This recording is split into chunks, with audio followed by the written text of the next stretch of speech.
I'm Greg Ball. I'm the Dean of the College of Behavioral and Social Sciences here at the University of Maryland. And I'd like to welcome everyone to this event that is part of the UMDemocracy 2020 series sponsored by the Alumni Association of the University of Maryland College Park. The College of Behavioral and Social Sciences, or BSOS, is one of several participating units which is contributing to this important series. I think all of you will agree with me that this election we're facing next month is like no other in the history of the United States. It's very complicated on many dimensions, and I think it's really important for us to gain information from informed sources so that we can assess the situation and understand it. And today's event concerns a particularly important contributor to our thinking on the election, and that is election polling. This is a challenging activity to engage in. It's the way we assess people changes and all that. And we brought together a terrific panel to talk about this. And I want to turn it over now to our the moderator of the event, CNN political correspondent Sara Murray. Is a graduate of journalism school here in 2007, and we're delighted to welcome her back to the University of Maryland. So I turn it over to you, Sarah. Thank you so much for agreeing to do this. Of course. Well, thank you, Dean Ball, for having me, and thank you to everyone who is joining us. Of course, we wish that we were all together in person, but I think it's really important that we're doing this at least virtually for all of the reasons that Dean Ball just laid out, that this is going to be an incredibly bizarre election year. And I think polling is going to sort of give us a better chance to understand where Americans are at right now. And our great panel is going to give us a better idea of how to think about polls and how to interpret polls. So just a little bit about me first. I'm a CNN political correspondent. Last election cycle, I covered Donald Trump's presidential campaign. I went on and covered his White House. I covered the Russia investigation, and now I do enterprise and investigative stories, and right now I'm doing a bunch of stuff about coronavirus with an eye on the politics surrounding all of that. So certainly there's a lot going on in the country right now, and we have this great panel to help us break it down. So I want to start with Chris Antoun so he can tell you guys a little bit about himself and his expertise. So Chris, if you want to go ahead. Sure. Hi, everyone. My name is Chris Antoun. I'm on the faculty at the College of Information Studies, or iSchool, and the Joint Program in Survey Methodology, commonly referred to as JPSM. My training is in survey methodology, and my research focuses on modernizing surveys by incorporating new and emerging technology into data collection. So it's a real pleasure to be able to participate in the panel. Thanks. Thanks for joining us. Chris Frates, you're up. Hey, thank you, Sarah. I'm Chris Frates. I am an alum of the Journalism School 2002. I now own the storytelling and strategic communications firm Storyline. Before that, I was a reporter for 20 years, last working with Sarah at CNN as an on-air investigative correspondent. And I also host a weekly political radio show called Politics Inside Out on the SiriusXM network on the POTUS channel every weekend. Hope you'll check it out. And I'm just excited to hear from such awesome experts on polling about how it's used and how you should read it. So thank you for having me. Yes, if you're not listening to his radio show already, you will be after this. Next up, we have Emily Guskin, who I had the pleasure of attending school with. Emily, if you want to introduce yourself. Hi, my name is Emily Guskin. I'm the polling analyst at the Washington Post. I graduated from the University of Maryland in 2006 with a degree in government and politics in BSOS and communication from RHU with a focus on political rhetoric. So I've really been on the same track. I've been at the Post. This is my second presidential election there, and we have a team of two that does polling. So you've got half the team here. Okay, well, we're glad to have you. And last but certainly not least, Mike Hanmer, do you want to tell folks a little bit about yourself? Sure. I'm a professor of government and politics and research director for the Center for Democracy and Civic Engagement. And my primary focus is on political behavior, public opinion, election administration, and survey research is a core part of what I do to investigate the questions that I'm interested in. Okay, great. Well, thanks again for all of you for joining us. So we're going to do audience Q&A a little bit later, but right now we're just going to get the conversation starting with kind of a broad look about the subject we're talking about today. And that, of course, starts with, what is polling and kind of why are we even here to talk about it? So I think, Mike, if you want to have the first word, we'll just kind of quickly click through the panel and then we'll go on. Sure. So I think polling is really a great tool to learn what people are thinking. And we really saw a major change in the way we do political science research once polling became much more scientific. And it's a great way for us to explore attitudes, to understand behaviors. And, you know, in some circumstances, I think we can use it for prediction too. But I think for me, one of the key things that we use it for really is to answer theoretical questions that we come up with. And it's a chance to give everybody in society a chance to weigh in and express their views. Mm-hmm. Emily, what about you? When you think about polling, how would you describe it? I think Mike hit the nail on the head. It's a way to measure people and what they think in a scientific way, and to see what people as a whole think or what a population overall thinks, as opposed to just a small group of the people who surround you or those you have interactions with. Chris Frates, you're coming at it from my neck of the woods. How do you look at it? I think as a journalist, we look at it as a way to explain the world to people. And that's why it matters that the polling methodology is solid, the science behind it is correct, because we're trying to draw a narrative out of these polls and really help explain the world, explain why politicians might be doing what they're doing, because that public opinion so often powers those decisions. Chris A? Yeah, no, I would echo what others have said. One question that I've been asked before is, how is a poll different from another type of survey? And I think we've already talked about it a little bit, but any survey that focuses on measuring people's opinions on public issues and events, I think is a poll. One critical dimension of polls that I don't think other surveys often have to think about as much is timeliness. Because public opinion is ever changing. And as a result, I think polls tend to have to be designed in a way that allows them to collect data quickly and report on it quickly, whereas sometimes other social surveys can be conducted over a longer period of time with larger samples and so forth. So I think that's one way to think of the distinction. Yeah, and I think, you know, certainly during these election periods, but all the time we're inundated with, you know, surveys or polls, and they're coming from all these different kinds of places. And Emily and Mike, this one is to you guys, but, you know, when you think about the landscape of polling, who is doing it, and why does that matter for when you are actually looking at and evaluating a poll? I can take this, or at least start with it. Media outlets like the Post do polling. We also work with universities who do polling on their own, particularly the University of Maryland. We have a partnership with them. And there are other universities who do polling on their own. Research organizations like the Pew Research Center, they do polling as well. And then there's also companies, advocacy groups, political campaigns, and they might have different goals in mind when they do polling than a university or media outlet does. Yeah, I think Emily covered that very well. And one thing I'll just add from the perspective of research, you know, polling in terms of the cost is still an expensive endeavor, but it's much cheaper than it used to be. And a lot more people can do it now. So you see a lot more people running their own surveys, you know, among the academic community, certainly. We used to just rely on a couple of really large polls like the American National Election Study or research from the Census Bureau, but now people run their own surveys all the time. You know, using various platforms, you know, based on the expense and their goals, but it's something that a lot more people are engaged in as producers now as well. Right, and it seems like that's an important thing to take into context. You know, if you're looking at a poll that's coming from, for instance, the Washington Post, versus if you're looking at, you know, a poll a political campaign is giving you, because they're the ones who say that they've paid for this data, you might be getting, you know, a different result based on essentially asking the same survey questions.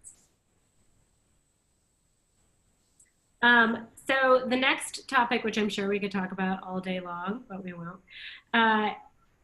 is sort of how to look at polls, especially in this election cycle, and whether they are actually the kind of thing that can predict the outcome of an election. So I don't know who wants to start with that. Anyone? Are polls predictive? I can take that. Polls themselves are snapshots in time, and they don't predict the future. We ask people how they feel about issues when they're answering the questions, and people can change their mind. It seems hard to believe when you think about vote choice that people change their minds, but they do. And then there's also a lot of other things we ask about in survey research, not just who are you voting. If the election were held today, for whom would you vote for? So people change their opinions on issues, and as we learn new things about topics. Those who do make predictions tend to use polling as part of their models, but that's not the only thing that goes into those predictive models. There's other aspects that do it, and polls themselves are not predictive. Right, so one of the questions that we get a lot, that I know you guys get a lot, is were the polls actually wrong in 2016? Mike A, do you want to start that off? Or sorry, Chris A, do you want to start that off for us? We have one mic. Sure. Let me first say pollsters are in a tough position because we can always evaluate the performance of polls by comparing poll estimates to actual election results. Most survey researchers are not in this position. But when we do that, we can actually gauge, okay, how well did the polls perform for an election year? There are some infamous examples of polls getting it wrong. So there was the 1936 Literary Digest poll, and then there's the 1948 election where there was a newspaper headline, Dewey defeats Truman, that Truman held up because the polls all expected him to lose when in fact he won.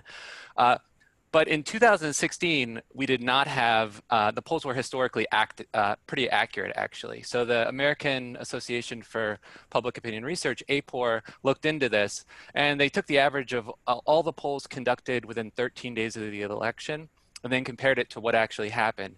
And they found that the polls missed the final vote margin by about 2 percentage points. This is pretty accurate. That's on par with what polls have been doing over the last 6 or 7 election cycles. So they tended to overestimate Hillary Clinton's support by that much. The state polls, by contrast, were not very accurate. They tended to miss the vote margin by about 5 percentage points. So that was definitely a limitation in the last election. And certainly 5 percentage points, you know, it turns out in the last election cycle is a pretty big deal. I mean, Chris, what do you think about when people ask you, you know, Chris Frates, were the polls wrong in 2016, and sort of how can we think about that going into 2020? Yeah, no, I think there is a bit of a misconception that the polls were wrong because the polls had Hillary Clinton ahead for so long. And I remember reporting on these polls on CNN right up to Election Day. And in fact, we started to see even in those swing states that the polls did tighten in those last 3 or 4 days. Now, that wasn't the prevailing narrative for the months beforehand. So it's easy to understand why people maybe didn't get that polls were tightening in Pennsylvania, in Wisconsin, and in Michigan up until Election Day. And so that's something to remember. But the other thing that when we looked at the polls after 2016, because there was a lot of soul searching, as you know, Sarah, about, well, what went wrong? Like, why were we not on the beat here? And there were a couple things that stood out. One, you saw that undecideds broke a little bit more heavily for Donald Trump. And so that's not something a poll can predict. If you're undecided up until Election Day, and then you go into the booth and you pull the lever, well, that's voting. That's why every politician likes to say the only poll that matters is Election Day. Then if you look at Trump had higher turnout than expected.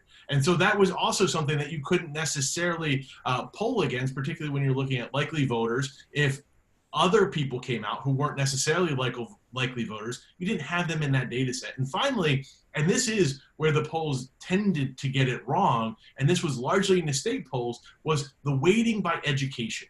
And the differences in education, whether a voter had a high school diploma or a college degree, didn't tend to make a huge difference in past elections. It turned out that it made an enormous difference in 2016. People who had a college degree supported Hillary Clinton by a wide margin, and in fact, people who have a college degree are way more likely to take a poll. So they didn't weight the education in those state polls. And that was one thing that the pollsters found that they could have done better. And you're seeing some of that adjustment here in 2020.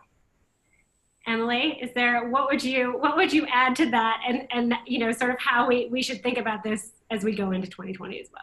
You probably saw me nodding a lot because what everyone said was spot on.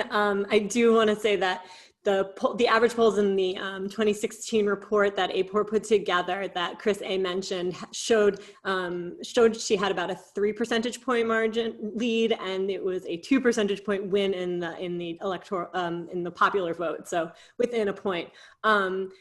The weighting by education is such a huge thing, and to explain that a little bit more, in a lot of these Midwestern states, there was more people who answered the surveys were college educated, as Chris F mentioned, and that didn't reflect the population in the state where not as many people in those states have college degrees. So a way to control for that is, we call it weighting, and that means that you adjust the percentages based on the population in that state. And we've got the data because census, which is a much larger poll, understands the share of people in each state who have things like college education. So it gives pollsters like me tools with which to reflect the population better.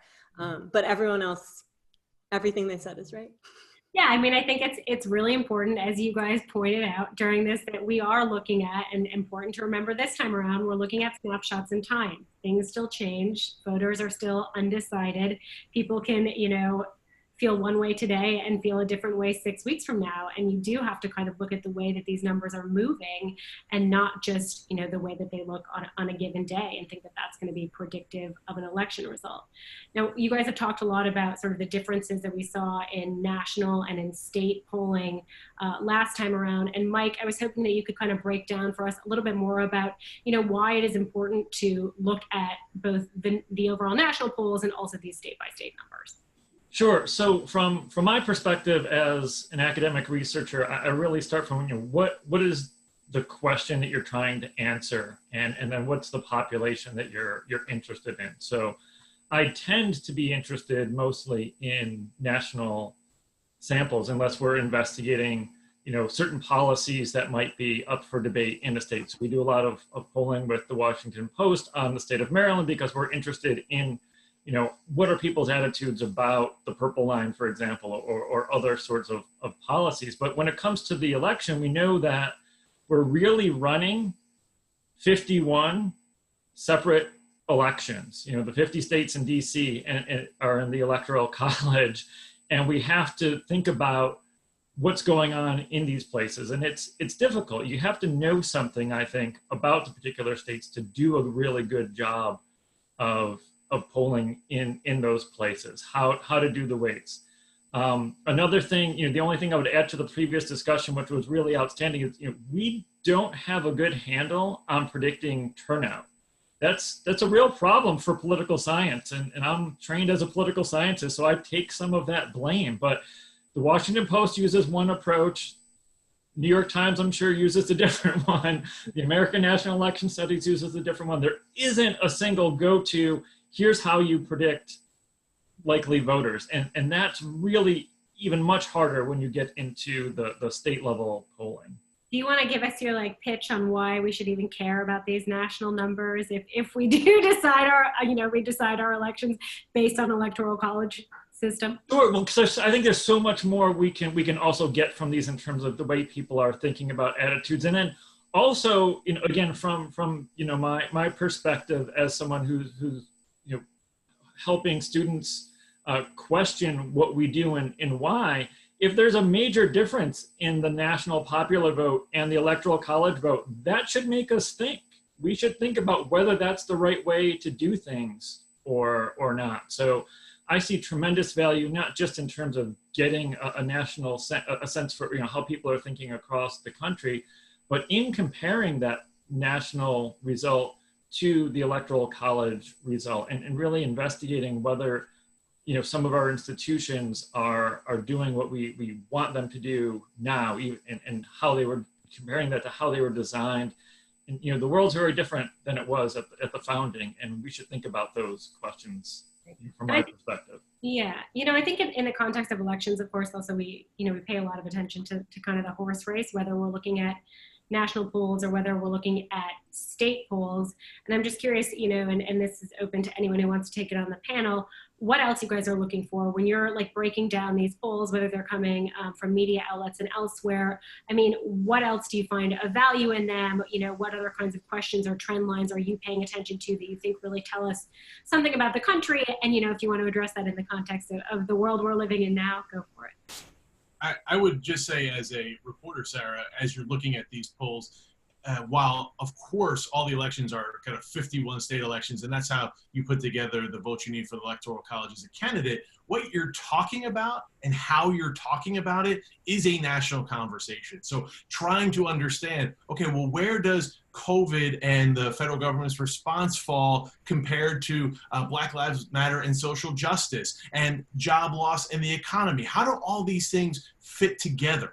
And I think when you look at polls, and as you particularly get into those crosstabs and you start to see that, well, you know what, voters who are critical of the federal government's COVID response also care a lot about the unemployment rate. Well, then does that tell you that people who have lost their jobs are maybe very critical of how the federal government has responded? What does that mean for our election? You can start making calls. You can start finding stories. You can start trying to flesh out what that broader data is telling us by going and talking to some of those poll respondents and getting those stories. So I think the national conversation is always driven by those big national polls, even though when you're trying to keep score, you kind of have a national conversation with the national polls, but a scorecard with those state polls. So that's maybe how I would think about them. What are we talking about? Well, that's driven largely by the national polls. Who's going to win and who's leading in that Electoral College? Look to your state polls. What else are you guys looking for beyond the horse race? And Emily, Mike, Chris, if any of you guys want to weigh in? Other Chris? One of the things that we've looked at a lot is a question that we keep asking about how worried you are that someone in your family or household is going to catch the coronavirus. And we use that as a crosstab, like Chris F. mentioned, to look at vote choice and other issues. We're living in a pandemic, and that is affecting how a lot of people are thinking and feeling about things. And I think it also makes a big impact nationally when you see images of, for instance, people who are protesting wearing masks. And it seems like a lot of people, and you shake your head if you are a mask wearer, that is happening. But when we have a national poll and we ask people, do you wear a mask when you leave the house? And a majority of Americans say that they do. That puts it in a context that we can understand nationally, as opposed to just an image of a protester not wearing a mask. So we can understand what most Americans are doing. People who are wearing masks are probably also staying home more, so you're not going to see them out doing things as readily as you would seeing a group of protesters.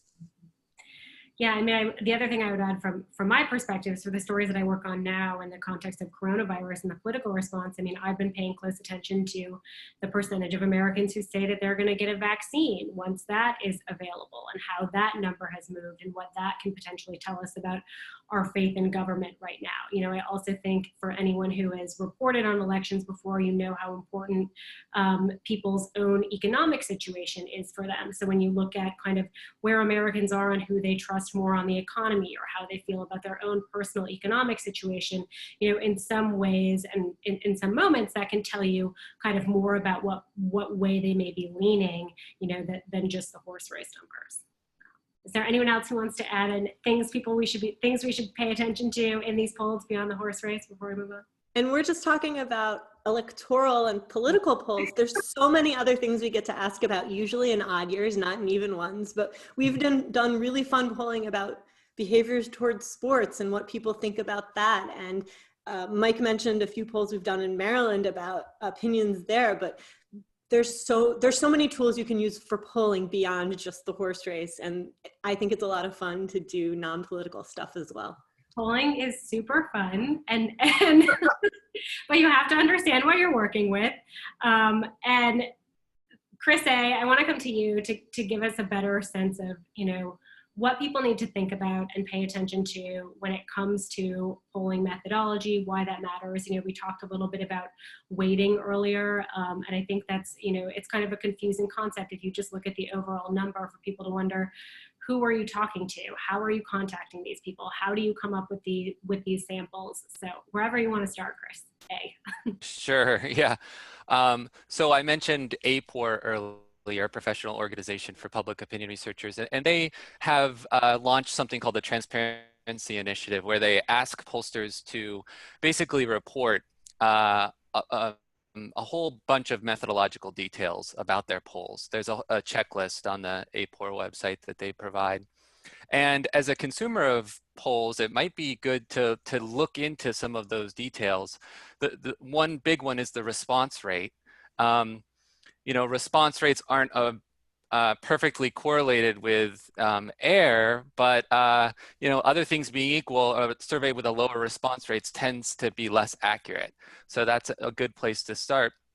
I mean, picking up on what Mike said, I think the population of interest is very important. So some people who don't follow polls closely might not know that some polls make inference to the general population, some focus on registered voters, and then usually late in the election, pollsters start focusing on likely voters. And it seems like those polls tend to be the most accurate, but that's also something you can figure out by reading the details of the poll. And then you mentioned weighting. I mean, that's a big one. So in the 2016 election, the Nate Cohn at the New York Times gave the same data set. So this is a data set with identical rows of respondents to several different pollsters, and then asked them to apply their weighting procedures, which are just statistical adjustments they make to try to make the sample, the distribution of characteristics of the sample similar to the population of interest to them. And you can do this in lots of different ways. Anyway, all 5 pollsters ended up with sort of different answers, even starting with the same data set. So obviously there are decisions that have to be made before you even collect the data, but that's just the post-survey processing side. And then I guess the final thing I'd say is timing is a big one. I mean, you can always figure out, you can look at when polls are conducted. I think Chris mentioned this earlier, that there are late deciders in elections. Sometimes they break evenly for each candidate, sometimes they don't. So other things being equal, the polls are conducted close to election might be a little bit more trustworthy. Of course, this election is a little different with many people voting early, but I think that's a general rule of thumb. Yep. What should people keep in mind when they're looking at how a poll is conducted, whether you're contacting people by phone, on a landline, on a cell phone, or a poll that they might fill out online, and how do you need to think about that in terms of like the reliability of the result? I can take this if you want. There are lots of different ways you can poll. We do polls mostly by telephone. We also do some online ones, which I'll get to. And the majority of our telephone polls talk to people on cell phones. There's an increasing share of Americans who are cell phone only households. I am one of them, and you can't reach them by a landline. So if you look at the methods that Chris A. mentioned, they should say how they reached people, and if it was landline only, you're missing some people. But you're also gonna miss some people when you do online only polling. There are things called probability-based panels, and those randomly sample Americans to then take online polls. And many of them will get people who didn't otherwise have internet access to the internet, so they can answer these polls, so that they are still not dealing with the chance that they would miss a different opinion that someone could have because they don't have internet access. And they actually reach those people initially to join those panels by telephone or sending them a letter so that they can access a random share of people throughout the country if it's a national probability-based panel. There's also non-probability panels. They're also called opt-in panels. You'll probably see like online someone says, oh, answer this poll. And that means that they're not random samples, that anyone can answer them, so that it's not a representative population of the United States. There's a few other ways to sample, but There's also automated polls, which are called IVR, or interactive voice response polls. And those are ones you get on your phone. Usually they're only landline because it's illegal to call cell phones with them. And you answer by either pressing a button or saying out loud, like you're talking to a customer service recording, your responses. So those polls will generally be landline only. And based on what we know about the population of the US, internet access, cell phone only households, you can make good judgments on whether or not these polls are representative or not. Right. Perhaps the opt-in poll is not going to be your most reliable poll. But some have proven themselves by doing election polling close to the election and showing pretty close results to what they have. I think the Pew Research Center did a really big report a few years ago where they looked at a bunch of different opt-in polls and they anonymized them and compared to see which were good and bad. And then of course, a bunch of people figured out which polls they were talking about. So there are lots of different ways of polling. Chris's research is showing us that there are new ways of doing this, and we're still gonna poll no matter what. And we want to know what Americans are thinking, and we want to reach them where they are. Okay, so we need to talk for a second about the margin of error on polling, because I think a lot of people's eyes just kind of glaze over and they don't bother to like read that part. And then they're like, wait, but in 2016, the polls showed Hillary Clinton was ahead. And like, I didn't bother to read any of the fine print on any of those about what a margin of error is. So if someone wants to take just a quick and dirty explanation, what is the margin of error? Why should you not just like eyes glaze over, skim over that part of the poll? I could do that. So this just provides the range that the answer, the population true value, likely falls between if you had collected data from everyone in the population and not just a sample of the population. So the larger the sample size, the smaller the margin of error, other things being equal. So a typical margin of error for a poll might be plus or minus 3 percentage points. This just means that if you were to conduct that same survey repeatedly, most of the time, 95 out of 100 of those surveys, you would actually be able to, you would have a margin of error that covers the true value. One thing that's confusing that I'll add is that oftentimes, I think journalists and just other consumers of polls are interested in which candidate's ahead. And for that, you would need a margin of error of the difference between two candidates, which is not reported.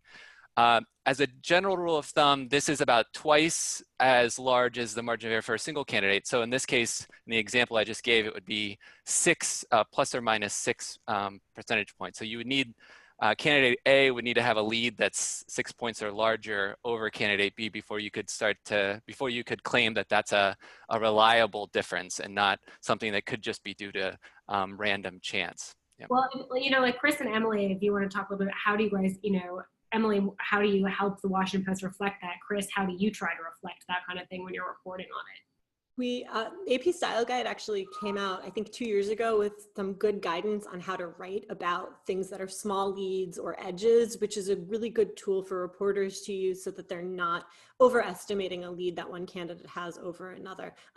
A good rule, Chris A's double rule is a really good one to keep in mind, but also no one is ever leading by a point. There should never be a headline that says blank is leading by 1 percentage point, because those are fundamentally the same shares of the population, and you can say that they're roughly tied. So there are tricks in language that you can use, and I think the AP's guide is pretty good. Also, a good thing to remember is that when you look at subsamples and there's smaller groups of people, say where you're looking just at women, the difference has to be even larger because their sample size is smaller. And as the sample size is smaller, the margin of error grows. So you need to see a larger difference in the numbers in order for there to be a statistical difference in the share of voters supporting one candidate or another, or like changing opinion over time. Again, not just the horse race.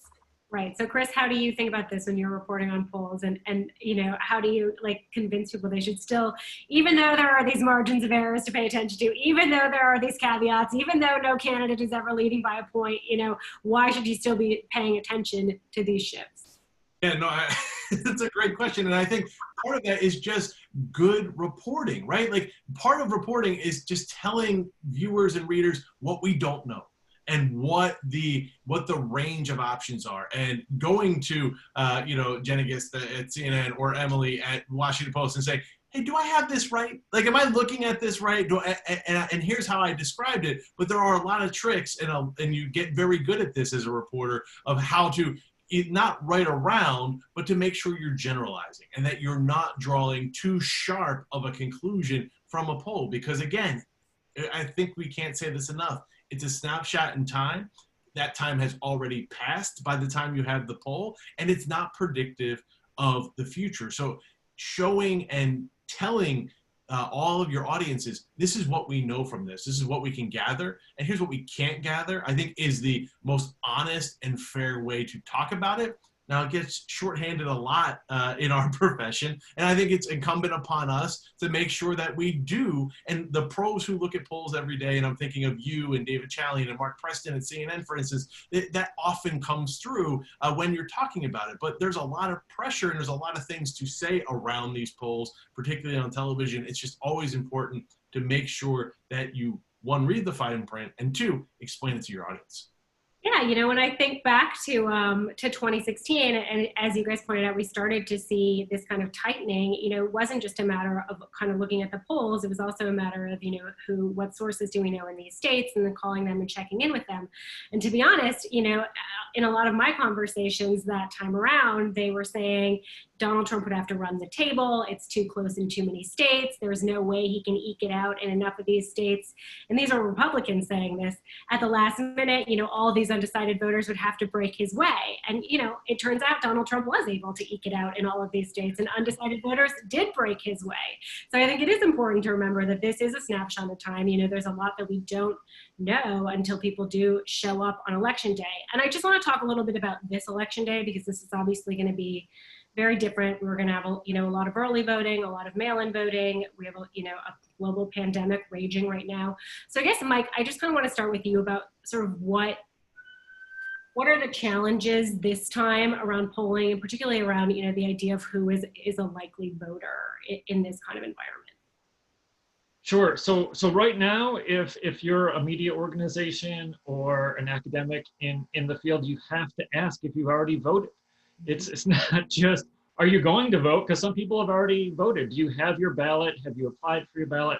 You have to ask a lot more questions than you normally would, and have to figure out how to do that in a way that helps you understand what's really going on and doesn't interrupt too much the flow of your survey. But that's a real challenge now, to figure out when to ask those sorts of questions in the survey, and making sure that we track that. And certainly for I don't know how the media organizations are thinking about exit polls this time around, but that's a really big challenge always, particularly now, because we're going to see a lot less election day polling. And again, it's going to vary by state, which again then complicates things if you're trying to understand what the actual outcome is going to be. And another thing, referencing back to some of the earlier questions about state polls and what else we can learning about how people are going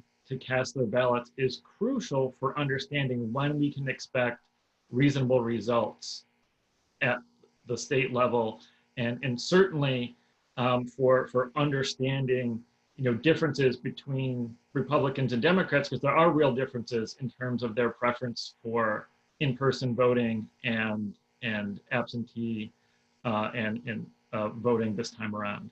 Mm-hmm.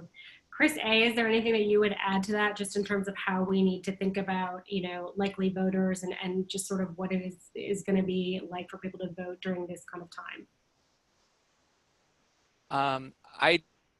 I mean, one thing to be on the lookout for is the rise of non-probability polls.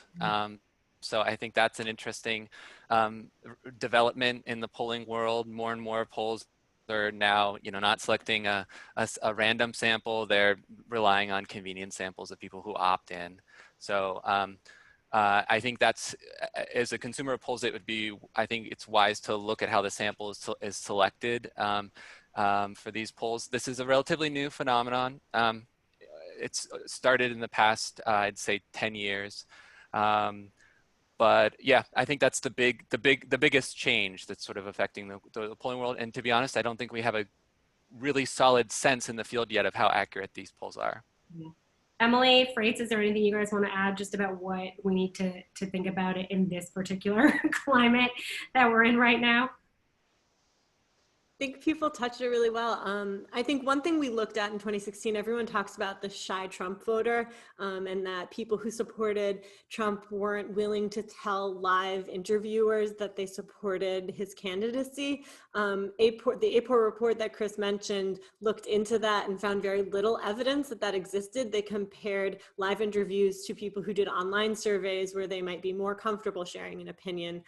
So that's something that people bring up a lot when I'm at, like, when I talk to my parents' friends, which I haven't done in a while because pandemic, and people ask about that a lot. Other things people ask about is people not being truthful in surveys, and we don't see a lot of evidence of that either, but I think APOR just came out with a new report on that. We also have, I'll do a plug for APOR right now, that there are a lot of tools on their website that people who have questions about polling can turn to. There's a section on apor.org, AAPOR, that it says for media, but there are resources there that I think anyone would be interested in reading. There's a cheat sheet on polling in there that gives you a one-pager on everything that you can ask questions about when you look at polls, when you look at those methodology statements, to understand what you're looking at and to let you know, to let you be a good judge of whether or not you should trust the data you're looking at. We love it. One thing I would say, Sarah, about why 2020 is not 2016, there's a lot of reasons, and frankly, when I talk to my Democratic sources, a lot of them are very gun-shy to celebrate the lead that Biden's had. But Biden has had a rather stable lead. If you look back at what Hillary Clinton did, her lead bounced around a lot, and there was not nearly as much stable polling over the last 6 or 7 months. Joe Biden has been ahead of Donald Trump by kind of high single digits to low double digits for most of this race. The other things that are different in 2020 than 2016 is Trump has a pretty stable ceiling of about 46%. He hasn't been able to get above that ceiling in hundreds of surveys. He's hit 47 a few times, but that's something that he has not been able to bring more voters into his camp. So that's a data point to take into consideration as well. A couple other things I look at: the third-party voting that happened in 2016, it was 6%. That was the highest since 1996. That's going to be much lower this time, and that means that the polling we're seeing is much more of a choice between the two major candidates. The third thing is Biden just more likable than Hillary Clinton, and that is something that I think gets lost. It's generally in the crosstabs and further down in the data in a lot of these polls, but she had a 56% negative rating. Joe Biden has a 46% negative rating, and if you look at people who think of them very negatively, Hillary Clinton's at 43, Joe Biden's at 33. And so when you kind of consider these polls and the differences in the dynamics, because the polls are always contextual.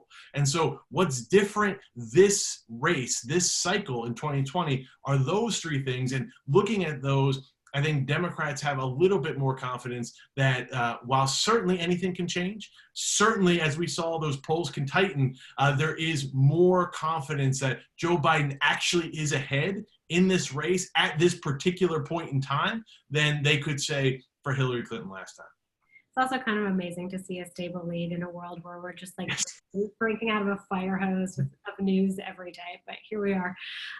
Okay, well, some of you folks have already figured this out, but there is a way that you can submit your questions. If you're participating, there's a Q&A button in the bottom right of your Zoom box. So if you have questions for anyone on the panel, you can type it in there, you can submit it, and we are gonna start cranking through your questions, so it's not just me who gets to quiz everyone. So our first question is from Kyra, and she wants to know, can you please explain the percentage point system? Also, do we give too much weight to undecided voters, and do we essentially inflate their importance? So anyone want to take that one? I would just say on the undecided, I will let one of our polling experts talk about the percentages. I I'm a journalist. I don't do numbers very well. But I would say on undecided voters, when you look at those numbers, they are so small this cycle. There aren't that many undecided voters out there. So I think the question is a good one, which is, I don't think they're going to have as much weight, those undecideds, whether they break one way or the other. They're in the very low single digits. I think what you should be watching are the soft voters in each camp. So who Biden's soft support, Donald Trump's soft support, are they going to come out and vote for that candidate? Are they going to be persuaded by the other candidate that because they only had soft support for Joe Biden, can Donald Trump steal that voter and motivate them to vote for Donald Trump, and vice versa for Joe Biden? So as I look at these polling numbers, there's a bigger universe of that soft support. One, do they come out to vote? And two, do they come out for the candidate who they had that soft support from? Or are they up to be persuaded by the opponent? I'm watching those dynamics much more closely than I am the undecided voters. Emily, did you have something you wanted to add on that? Really quickly, everything Chris said is right too, but we don't weight anything more by undecided voters. We want to know who is an undecided voter, but usually we don't even have enough to break them out and look at them in particularly. I think reporters tend to want to interview undecided voters because that's an interesting way to look at a race and see what people who are truly unsure what they're going to do, what they're thinking, why they're thinking that, what their experiences are. And one way to find those voters, especially during a pandemic when we can't comfortably go out and easily speak to undecided voters, is to use callbacks from surveys and identify those people. And my colleagues in the newsroom can reach out to them safely via telephone. Yes, we do very much appreciate that part. Especially in the middle of a global pandemic. Indeed. More challenging. So we touched on this a little bit, but I think it is worth revisiting. This is a question about exit polls and how they're used on election night. And also this person wants to know how they could be different this year when so many have voted ahead of time. So Mike, I know you talked about that a little bit earlier. I don't know if there's more you want to add just about maybe sort of how those could be contextualized this time around. Sure. So, one of the things that I think, the journalists on the panel can speak more to this, but my understanding is, exit polls are an important part, but they're not the only part to making the call, on election night. When you see these decision desks, the exit polling is going to give a lot of information about what's happening on the ground, but that's just one piece of information. There's also, a really close look at previous election results, whatever information is coming through on the actual election results as they're being reported by the jurisdictions in a particular place. But they're an important part of that, but it's really hard to do. This time around, again, I think it's just going to be much more difficult because so much of the population is going to be voting by mail that, to the extent that exit polls are going to be just in person at precincts, and that's going to cause problems for their ability to provide information. Well, and Chris Frates, I suspect that you're in a similar boat that we're in at CNN, which is, anticipating that we may not know on election night. Yeah, and to piggyback on something that Mike said earlier, which was there's clear preferences between voters and their partisan breakdown. Those who prefer to vote mail-in versus those who are more likely to go to the polls. Traditionally, we've seen Democrats more likely to mail in and Republicans more wanting to go to the polls. There's been some messaging from both parties that is changing those numbers. But to Mike's point, if you're only asking people who are at the polls, you may end up skewing your results because we already know that one party may be more likely to show up at the polls than others. To your point about the chaos that could come, this so-called red mirage where you could see, because Republicans are more likely to go to the polls, that they could be winning on election day because the mail-in ballots have not been counted. There's reasons for that. Some states, you can't even open a mail-in ballot before election day. Other states, you can open them and start to process them, but you can't count them. And remember, I think it's so important to remind people that these are not just state level elections, these are local elections. So when the CNN decision desk is trying to figure out, can we call Ohio? They're on the phone with the Cuyahoga County Clerk's office, trying to understand how many votes came in, how many are left to count, and where are we? That's how granular it gets. And so this idea that we might not know, I think it's so important, Sarah, to remind everybody that's okay. It is not a fraud. It is not a hoax, that the votes need to be counted. And just because we don't have a result as we normally do on election night, that's because generally most people vote in person, and the amount of outstanding ballots that are absentee or mail-in, and that includes those who are voting overseas, are men and women in uniform, there's not enough of those ballots left to decide the race. So for instance, if there are 1 million ballots cast and there's only 30,000 that are left to count, and there's a difference of more than 30,000, it doesn't matter. It doesn't matter how those votes count. But I think this time you're seeing a little bit of a difference there. Well, I like the essay for election integrity. That was a good one. The other one, we haven't really gotten into, but I know a lot goes into how we word the questions that go into polling. One of the questions we're getting, is there a way to identify bias from the way that a poll is worded? And I don't know if Chris A, maybe you want to take that one, or Emily, or anyone. I can take it, I think, and Chris can chime in afterward. Most of us can read a poll question, and I think the Transparency Initiative asks that pollsters release their survey questionnaires so that you can see the full questions in the order in which they were asked. And one way that I think most Americans can read a question and see that we try to ask it as fairly as possible, because if we ask it unfairly, then our results aren't very useful. Also, the order in which questions are asked is really important, because if you ask a question about a certain topic, and then let's say you ask, do you wear your mask when you leave the house every time or not? And then in the next question you say, well, what's the most important issue to you in voting this election year? People might have the tendency to say the coronavirus because they were just primed to think about the coronavirus in the last question. So not just question wording, but question order is also really important. Yeah, I would add that I think the question that's often used in polls to determine vote preference is something like, if the election were held today, who would you vote for? I think that question's been carefully evaluated. I think it's asked, the same wording is used by most polling organizations. And as Emily said, this is often reported in the methodological details. But that's not to say that there can't be bias that creeps into polls for lots of other reasons.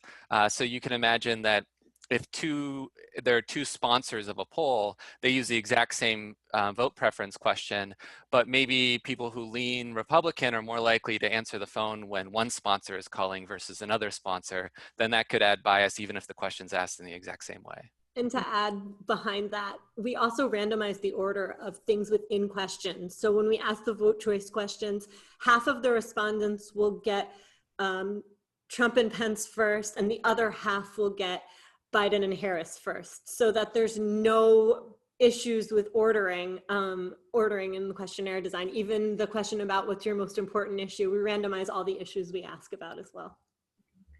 Okay, another question we have is we talked about this a little bit, but what goes into the weighting system for national election polls? And then do pollsters ever receive criticism for the weighting methodology they choose? I'm sure none of you guys ever get any criticism for the way you've done your job, right? It's open to anyone who wants to take it. Yeah, I'd be curious how Emily and Mike weight the polls that they've been involved in. I mean, I think there's usually a common set of variables that people choose, like age, gender, race, ethnicity, region, and some others. So that's one part of it. Another part of it is what statistical techniques they'll use. So those are the two main decisions that people have to make when applying a weighting scheme. But yeah, it's difficult. So the way to choose variables is you want to find things that are related to people's vote preference and also people's decision to participate in the survey or not. That is, it should be associated with non-response. And it's really hard finding variables that are correlated with both of those two things. And it changes from year to year, as I think Chris pointed out earlier. Education turned out to be a really important demographic predictor of vote choice in the last election, and it was correlated with non-response. So that's sort of the double whammy. If you omit variables like that, you tend to get bias. And so the key question this time is, are we omitting other variables from weighting schemes that are going to be correlated with who people want to vote for and whether or not they pick up the phone when they're called? And that's an open question. Mm-hmm. So I think we've gone over a lot about why, what goes into designing this methodology and why you make it the same data set, and then pollsters may reach kind of different results at the end of it. One of the questions we're getting is, about all these different models, but also if you're a journalist, how can you make sure that you're using the poll in the most accurate context? I think, Emily, you said there are some good AP guidelines to help out with this. Chris, do you want to add anything more about how you can make sure you're reporting on this kind of thing accurately? Yeah, I think just looking at the context of all the other polls that have come before and not taking a poll that has just this one snapshot and giving it too much importance or too little importance. It's one poll in the context of polls. And one of the things that I think we saw in 2016 and we continue to see in 2020 in particular is the lack of swing state polling with the decimation of local newspapers. I mean, as we saw, in 20 years ago, many local papers, major metros, would pay for and do their own polling that was rigorous and that was balanced and fair. And we would be able to put that into the data set. As the local news economy has collapsed, we've seen a lot less of that polling, which also contributes to the difficulty of getting good numbers in those swing states, because it's up to national organizations to come in and do that state-specific polling. You just don't get as much data as you used to, and that's also something to consider when you're covering these polls. Okay, guys, I think that's pretty much all the time that we have today. You guys have been great. The panelists have been amazing. Very thankful to University of Maryland for letting us do this. I kind of feel like if you take anything away from this, it's that there are a lot of resources. Emily listed a lot of them to help you understand, interpret, to report on polls, that you do need to be kind of intelligent in how you're taking in these polls. Pay attention to what is available as far as the methodology, as far as the margin of error, as far as how the questions are worded and who is putting the poll out there. And then also look at it in the context, as Chris Frates was just pointing out, the context of other polls, the context of where we are in the election cycle, the context of what else you may learn in any poll other than just the horse race numbers.